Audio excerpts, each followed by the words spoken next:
I reckon I'm going to smash this one out today in under 2 minutes. Oop. Might need 2 minutes on the clock.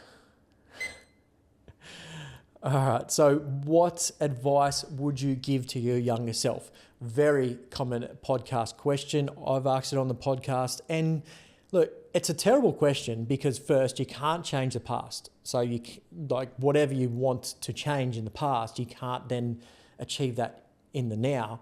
And second, as I've spoken about on the podcast, how would you even convince your younger self to start making those changes? Because my 21-year-old self is definitely not going to listen to my 37-year-old self now. It's just going to be like, shut up, old man. Like, what do you know?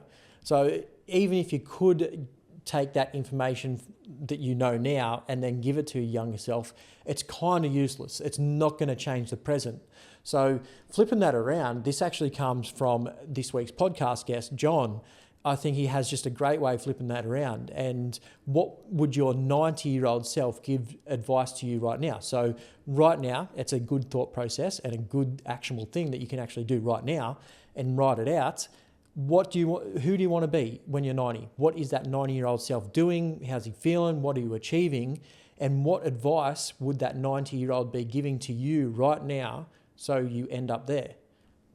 Good way of thinking about it, right? So because it makes you, it gives you an opportunity to start making those choices to end up there rather than trying to go back in time and end up somewhere where you can't change. So again, think about it. I've got 20 seconds left. Where do you want to be when you're 90? And are you doing the things right now to achieve that? Have you even thought about what you want to be doing when you're 90?